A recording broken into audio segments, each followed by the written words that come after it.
Hi, I'm Jack Thurway and I'm here with Jess. Today we're going to create a curly blow dry using the smaller barrel on ANSWR's heated blow dry tool.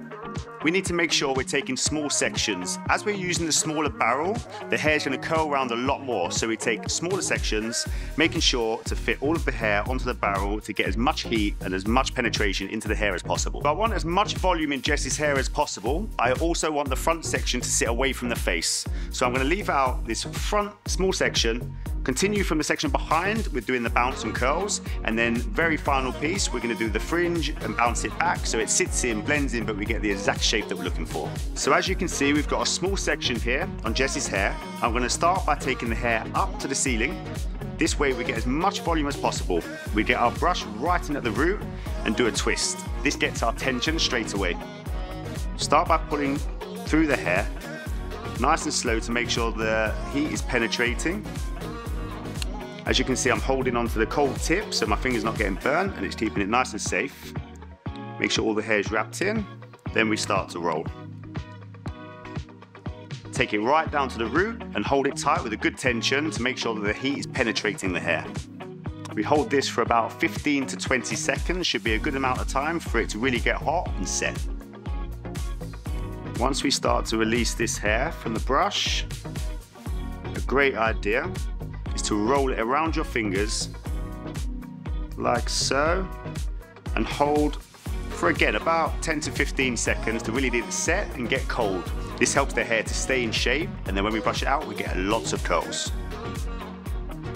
Once you feel that your section has cooled down, we can then move the section to the other side of the head, which allows us enough space to create another section underneath. Repeating exactly the same process as the previous section, we do section underneath, brush in at the root with a twist, keeping the tension and pulling through the hair.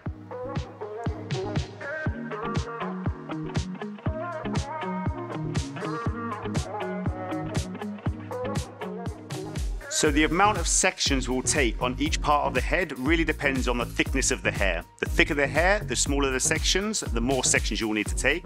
The finer the hair, the slightly bigger sections you can take, which means you need less sections to complete that area. For Jess's hair, I'm using 3 sections, which gives me a good amount of hair per section, but keeping it fine enough that we're getting a lot of heat through each area. So now to repeat the process on this side of the head, I'm leaving out the fringe section as I did on the other side, so we can blend that in later.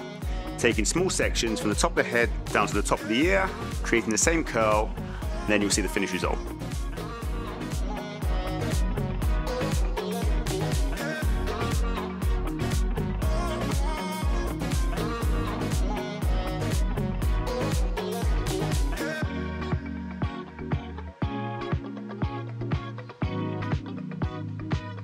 We've finished with our movement and our curls. We're going to go in and give a perfect fringe to add finishing touches to this beautiful look. We're going to take our fringe in one section. We're going to roll it up away from the root so we get as much volume as possible. And the same technique as we've done for the rest of the hair. Roll in the ends to get some good heat. Really making sure you're getting the ends into that barrel. Do that a couple of times to make sure the heat's traveling through right to the tip, and then we hold it again for 15 to 20 seconds, always making sure we've got a good tension on the brush to make sure that heat's really getting through the hair. When we release the fringe, I always like to give a little roll at the end just to make sure we've got a nice shine and really take it out.